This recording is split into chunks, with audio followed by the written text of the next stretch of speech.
Guys, napanood niyo na ba yung sinasabi ni Vice Ganda na kung naranasan niyo ng ma-inlove dun sa tao na hindi kayo pwede, tapos mas pinili niyo nilang maging magkaibigan. Ako kasi naranasan ko yun at hindi ko makakalimutan yun at gusto ko ikwento sa inyo kasi siya talaga, siya yung babae or tao na nagpalabas ng tunay na kulay sa buhay ko. Siya yung nag-draw ng rainbow sa buhay ko, sa pagkatao ko. Nilabas niya kung ano yung totoong ako. So, siya lahat yung dahilan kung bakit part ako ng LGBT ngayon. Kasi ganito yung nangyari. Dati, trauma ako sa lesbian since alam ko may lesbian, alam ko may bakla, alam ko yung tomboy, pero hindi ako aware doon sa mga identity preference ng isang tao. So, in denial din ako kasi na-trauma ako ng high school. Tapos, wala, parang tingin ko dati, babae at lalaki lang talaga. Ganun din ako. So, dumating ako dun sa point na in denial. Ayoko mag-entertain ng kaibigan or ng mga lesbian. So, pero hindi naman kasi naiiwasan sa society. Madami na kasi that time din. Ang ganun. So, ako in denial at umiiwas talaga ako. Hindi ako nakikihalubilo. Dahil sa trauma ko. Then, alam yun ng nanay ko. So, kahit siya nagulat siya nung nag-entertain ako ng mga lesbian sa buhay ko. Nung nag-start ako magpakilala sa kanila. Gulat na gulat sila. So, let's start the story para malaman nyo. Or para wala lang, gusto ko lang i-share kasi kakaibang experience din talaga yung naranasan ko ngayon or relationship na nagkaroon kami. Although, ganun lang, naging magkaibigan lang kami. So, ganito yung nangyari. Nung nag-transfer ako ng Laguna, pagkatapos ng high school ko, nag-aral ako sa Laguna. Nung magpapasokan na, may nakasabay ako sa registrar, babae. And then, sabay kami tinawag, sabay binigay yung cards na naka-indicate doon yung assessor namin, yung section namin. Then, nag-approach siya, pero mayayain siya eh. Nag-approach siya, tapos sabi niya, sino pa tayo ng room? Sabi ko, hindi ko alam eh. Tapos tinanong niya, sino assessor mo? Tapos sinabi ko. Then sabi niya, same nga tayo. Tapos sabi ko, alam mo yun? Sabi niya, hindi nga eh, first time ko din dito. Sabi niya gano'n. Sabi ko, ay ganun. Sabi ko, ako din eh. Tapos hindi pa ako mahiling makipagkwentuhan that time kasi nga, ayokong mapagtawanan kasi waray ako. Hindi ako ganun ka-fluent sa Tagalog. Tapos, di ba pag waray, minsan naiiba yung bigkas mo sa salita. So, dun, takot ako makipag-communicate masyado. Tapos siya din, mahihain. Tapos hindi ko talaga in-expect na lesbian siya. Hindi ko talaga naisip na lesbian siya or napansin. And then, yun nga, sabay kami. Tapos, unang impression ko sa kanya, maarte. kasi maputi siya. Tapos, that time, nung pupunta na kami sa room, may dala siyang payong. Tapos ako, hindi ako mahiling magpayong kasi tamad ako magtiklop kahit mainit. Pag tag-ulan lang ako nagdadala ng payong. And then, ayun na, naglalakad na kami. Sabi niya, sabay na kami. Tapos sabi ko, naisip ko, mapuno doon sa walkway. Mapuno naman siya. Sabi ko, arte naman nito. Ang dilim-dilim, yung daming-daming puno. Nagpapayong pa. So, ganun yung impression ko sa kanya. Tapos sabi ko, magpapayong ka ba? Malilim naman. Sabi niya, ang init-init kaya. Sabi niya ganun. So, inisip ko na lang, baka ganito talaga ugali ng mga, dito mga nasa syudad. So, inaya ko na. Sabi ko, okay. Tapos, nung doon na kami sa may room, tiniklop niya na yung payong. Tapos, hindi siya mapakali. Yung pala, hindi siya nagtitiklop ng payong. Hindi siya nagtitiklop ng payong, di ba? Ang weird. Nagpapayong ka, mahilig ka magpayong pero di ka nagtitiklop. So, hindi siya nagtitiklop. Tapos, hindi siya nakatiis. Nagkunwari siya, nagbisi-bisi yan. Tapos sabi niya, pwede bang patiklop ng payong ko? Ayusin ko lang tong gamit ko. Ganyan. Tapos, sa isip ko, ako nga hindi nagdadala ng payong kasi ayoko magtiklop. Tapos, magtitiklopin mo. Okay. Sarcastic kasi. Sabi, yan, dala-dala kang payong. Sabi niya, pakisulo lang naman eh. Ganun siya. Tapos, sabi ko, okay. Sabi ko, okay na. Tapos, tiniklop ko na. Simula nun, kahit nagkaiba kami ng upuan, yung sa side ko kasi walang nakaupo. Tapos, inassign na kasi kami sa mga bawat upuan. Tapos siya, sa unahan siya. Lingon siya ng lingon. Tapos, nung break time, sabi niya, may katabi ka ba dun? Sabi ko, wala, bakit? Sabi niya. Tapos sabi niya, gusto ko doon na lang ako umupo kasi yung mga katabi ko ang arte, ganyan. Sa isip ko, yan, ang arte mo nga din. Yun talaga yung first impression ko sa kanya, maarte siya. Tapos sabi ko niya, kausapin mo naman yung assessor natin na kung pwede doon na lang ako sa tabi mo umupo. Sabihin mo, friends tayo, ganyan. Sabi ko, friends, pa nga kita kilala. medyo piloso po kasi ako, tapos nagpakilala siya, "O sige, ito na, magpapakilala na," ganyan, ganyan. Tapos nagpakilala siya. Then, dun nagsimula yung pagiging magkaibigan namin. Pero hindi ko talaga alam na lesbian siya. So, ayun nga guys, dahil sa payong guys, yun na yung naging routine namin. Ako taga-tiklop ng payong niya. Every time dadating siya sa school, pagdating sa bahay nila, si mama niya daw yung nagtitiklop. Actually, yun yung naging umpisa ng friendship namin at dun na din lumalim yung pagiging magkaibigan namin. Part tayo ng story ko. So, one time, sumulat siya sa notebook kasi ako, tamad ako mag-lecture. Ayun, lagi ko inihiram yung mga notes niya. Ang ginawa niya para hindi na ako maghiram. Pag break time or pag vacant classes namin, pinag-lecture niya ako. So, pag-uwi ko sa bahay, nireview ko. Tapos nabasa ko dun yung sinulat niya na what if daw naligaw siya sa akin, ano daw yung magiging reaction ko or okay lang daw ba na maging girlfriend niya ako. Tapos nagulat ako, sabi, ano to, ba't may ganito? Akala ko, yun yung gusto niyang sabihin dun sa girl crush niya. Eh di, tumawag ako sa kanya sa number. Tapos, hindi na siya na, hindi wala yan, gano'n, gano'n.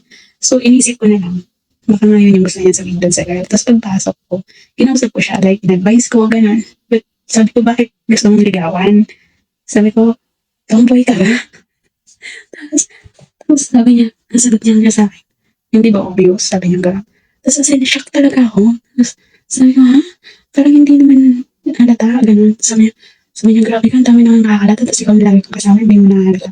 Sabi ko, ayoko lang kasing mag-judge or hindi ko inisip, sabi ko. Tapos, ayun na, nagkwento na siya about sa kanya, paano siya umabot sa kanya, paano siya naging ganun since, yun nga, nag-open up na siya. Tapos yung girl crush niya daw is invento lang talaga. Which is, ako pala yung tinutukoy niya. Then, one time, since nagdagdagan na yung mga friends namin or grupo namin na magkakaibigan, may mga lalaki na, simula din nun, may iba ng mga babae na friends of circle namin. May isa doon, nagkagusto sa kanya. Kasi since napapansin niya na ganun siya or cool kasi siya, parang cool siya tingnan or astigin, boyish, pananabit. Then, ayun, may nagkagusto sa kanyang iba. Tapos ayaw niya dun sa girl. Si girl, maparaan. Ginawa akong tulay. Ginawa akong movers. So, ang ginawa ni girl, may siya magregalo ng kung ano-ano. Eh, hindi tinatanggap hindi niya tinatanggap. Ang ginawa ng girl, kinausap ako na kung pwede ako yung bibigay. Ang sasabihin ko galing sa akin, ganyan. So, pag sinasabing galing sa akin, tinatanggap niya. Hindi siya nagdadalawang isip or ano. And then one time, umabot sa point na kailangan ko na sabihin sa kanya na hindi talaga galing sa kanya. Kasi nga, nagpo-pursue na siya na manligaw. Na tuloy ko maging kami. Tapos sabi ko, bakit ka ba nangungulit ng ganyan? Sabi ko, ayoko nga. Sabi ko, inare-respeto kita bilang kaibigan ko. Hindi kita iniiwasan kasi kaibigan kita. Pero naglaylo ako that time. So, mas dumalas na yung pagsama ko dun sa mga kaibigan ko lalaki, gano'n. Tapos nagtataka na din siya. So, kinausap niya ako. Ba't umawag kami sa gano'n? Sabi ko, hindi galing sa akin yung mga regalong natatanggap mo. Kailangan ko lang sabihin sa kanya. So, nung sinabi ko, sabi niya, sana hindi mo na lang binigay. Sana daw, hindi na lang yan tinanggap kung alam lang daw niya, ganyan. So, sabi ko, bakit? Eh, yung gusto ka niya. Tapos ikaw, pwede mo naman siyang gustuhan kasi mabait naman, ganyan. Sabi niya, ayoko nga eh. So, na-reject niya yung girl. Then yung girl nagkaroon na din ng ibang jowa kasi nga may ibang lesbian din dun sa klase namin. So, naging sila. And then siya, bumalik kami sa pagiging magkaibigan. Parang naging close na ulit kami. Okay na, napag-usapan na gano'n na. Gano'n na lang talaga kami. Pero walang nagbago. Sobrang pa rin niya, thoughtful, caring, and effort na lang gano'n. Kasi nagtata lang talaga siya. Ewan ko ba. Tapos, one time, nung malapit na matapos yung klase namin, kailangan ko nang mag-work doon. Tapos, siya naman, kailangan niya na mag-aaral in university. So, nag-usap kami na, paano yan? Mag-aaral na ako ng college. Sabi niya, or mag-aaral na siya sa university. Tapos sabi ko, okay lang, go lang, okay lang yan. Tapos sabi niya, ikaw, anong plano mo? Ba tayo mag-enroll ka na? So, hindi na mag-work na ako. Tapos, nanginayang siya, pero hindi na putol yung pagnayan namin. Hanggang sa natapos yung klase, hindi na kami nagkita. Hindi na rin kami nag-usap. Then one time, tinawagan niya ako. Tapos nakipagkita siya. May kasama siyang girl. And then, nag-accept kami, pinakilala niya sa akin kasi sabi niya, gusto niya, bago niya ipakilala si girl, dun sa mama niya, ipapakilala daw muna niya sa akin kung approve ba sa akin or sa tingin ko daw ba is okay sa mama niya, si girl. So bilang kaibigan, pumayag ako. Nakipagkita din ako. Yan. So time na Sinabi niya na yun ang ano, yung nililigawan niya, yung girlfriend niya. So, as may nililigaw din sa kanya lalaki. May nililigaw naman talaga na lalaki that time. Pero, hindi naging kami. Then, ang nangyari, nung time na nag-uusap na kami, nagpaalam ako sa kanya na mag-CCR ako. Tapos siya, nagpaalam siya dun sa girlfriend niya na maghugas daw siya ng kamay, magawa siya. So, sinundan niya ako sa CR. Buti na lang that time, walang tao dun sa CR. Nung pumasok siya, nasa labas ako. Tapos sabi ko, ba't ko pumunta dito? Ba't mo ko sinundan? Sabi niya, nasasad daw siya. Sabi niya, kung pwede daw niya ako mayakap. Sabi ko, okay. So, hinag niya ako. Tapos, nang hinag niya ako, umiyak siya. Umiyak siya, nang magulgul talaga siya ng todo. Tapos, sabi ko, ano nangyari? Bakit? Tapos, sabi niya, sobrang niya daw ako mamimiss. Tapos, feeling daw niya, ako yung first love niya. Kasi, sa akin lang daw niya naramdaman lahat ng naramdaman niya at sa kanya lang daw lahat nagawa yun. So, sobrang taas daw ng respeto niya. Ganun, basta ang dami niya sinabi that time. Tapos ako, napaiyak na rin ako kasi feeling ko, doon ko na feel na minahal ko pala siya. Na, yun, na love ko din pala siya that time pero in denial lang ako. Doon ko naramdaman na nung nakita ko na nasasaktan siya na parang ang sakit din sa akin. So parang feeling ko, minahal ko din siya pero in denial lang ako. So yun, nag-iyakan kami doon. Nag-iyakan kami doon sa CR. Tapos usap kami, sabi ko, sige na bumalik ka na doon. Tapos uuwi na lang din ako, sabi ko. Tapos sobrang, alam mo yun, sobrang antagal niya doon. Na parang ayaw niyang umalis, na parang ayaw niyang, ayaw namin iwan yung isa't isa nung time na yun. Pero kinailangan. So parang, ang hirap pala ng ganon. So, doon ko na din na-feel na talagang minahal ko pala talaga siya. In denial lang ako. Tapos, alam mo yun, nagtanong siya kung minahal ko daw ba siya, kung wala ba daw talaga ako na-feel, ganyan. Tapos doon na din ako umamin na sabi ko sa totoo lang, parang oo, parang pakiramdam ko, oo, minahal din kita kasi hindi lang bilang isang kaibigan, sabi ko.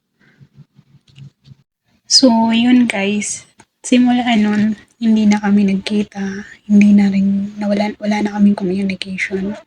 Kasi trinay ko pa siyang i-search sa Facebook dati nung matagal na mga ilang taon na nakalipas pero wala talaga ako mahanap na social media account niya.